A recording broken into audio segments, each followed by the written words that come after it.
Because Putin knows if I am president of the United States, his days of tyranny and trying to intimidate the United States and those in Eastern Europe are over.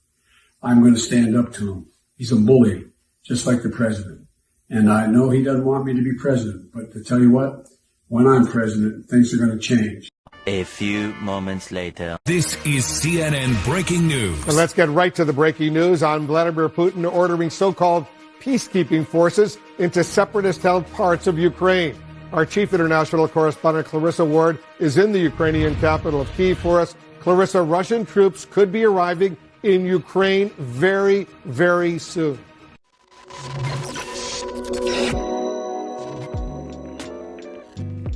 We don't give a damn.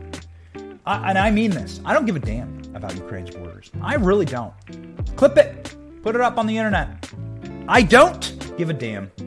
Until America's borders are secure, until the territorial integrity of our country is secure, then I don't give a damn about another country's borders. I really, truly do not. I care far more about what's happening in Ottawa than I do about what's happening in Donetsk.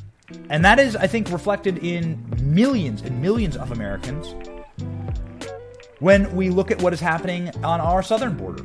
So witnesses describe the Russian military vehicles on the move into two breakaway republics in eastern Ukraine that Vladimir Putin has recognized as independent. A video released showing a column of military vehicles with headlights on moving in a convoy. Russian officials have said that people in the town of Mavika, about 10 miles west of rebel-held Donetsk, have seen what appears to be Russian armored vehicles on the move, according to The Guardian. The paper cited one source saying that a huge convoy of Russian armored personnel carriers, APCs, and other equipment have been traveling for 1.5 hours, heading towards the city of Yatisluva, also in Donetsk region. Video shot by Reuters show that the APCs, armored personnel carriers, these are often carrying troops and carrying armed troops, Russian troops, into these areas, are on the roads all around these regions, but they have not been seen on the streets in previous days, so clearly the Russian military is moving in.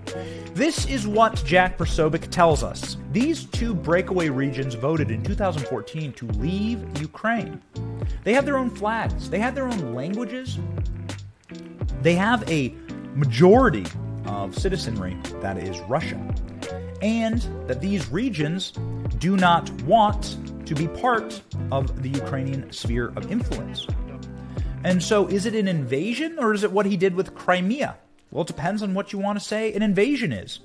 This camp is top secret, hidden in woods in the Donetsk region of eastern Ukraine. Sky News is the first media organisation to ever film here. If there is going to be a resistance to an invading Russian force, it'll come from here. I can pop over here to Bloomberg and show you a headline that says, it's not an invasion. Is it a Russian invasion? Ukraine and Western leaders say not yet.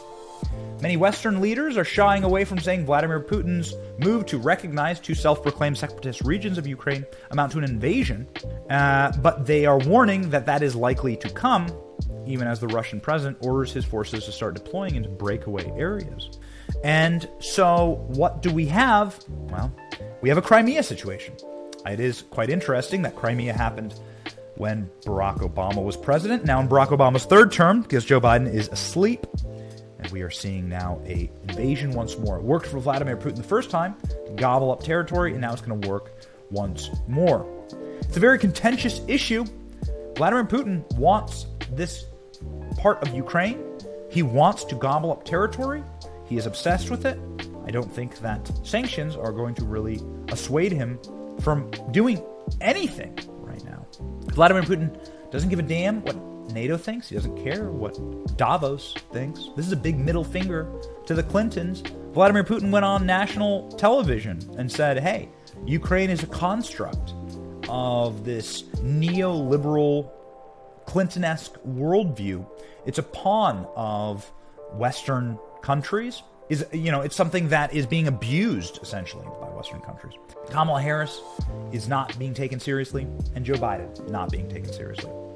The leaders of NATO and the leaders of European countries being seen as weak and being seen as feeble. And Vladimir Putin taking advantage of this.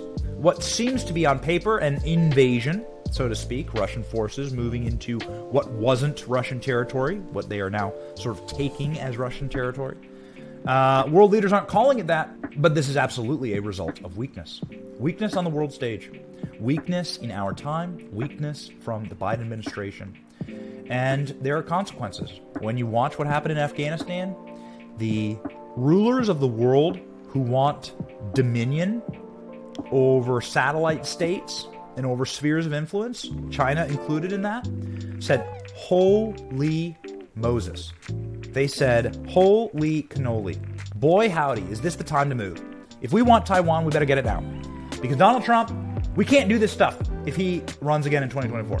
We got to get these pieces of the chessboard now. Joe Biden is weak. Joe Biden is feeble.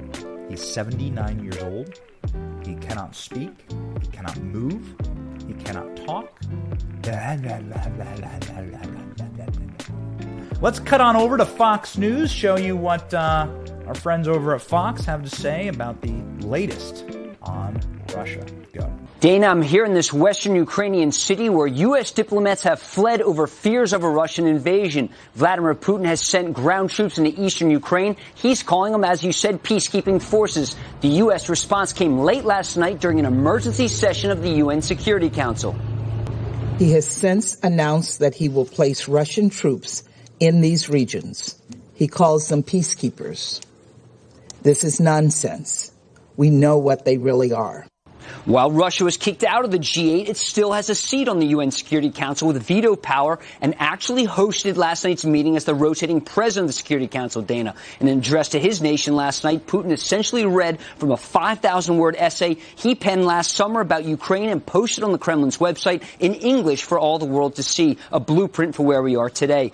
Putin wants to put the USSR back together. This year marks the 100th anniversary of the Soviet Union's founding. Putin thinks Ukraine and Russia are one people. Ukrainians here disagree. A majority want to be closer to the West. Thank you for watching. We are 100% independent news. Are you sick of being lied to? We certainly are. That's why we started this channel. But we can't do it without you. We can't keep going without your help. All we ask is that you click like and subscribe and share this video. It's free and it keeps us going. It keeps us growing. It keeps us getting the truth out there to break the rotted corporate media infrastructure that wants to lie to you every single day, wants to corrupt your narratives, your truth, your story, and your very society. So support us by clicking like, clicking subscribe, and thank you, Patriots.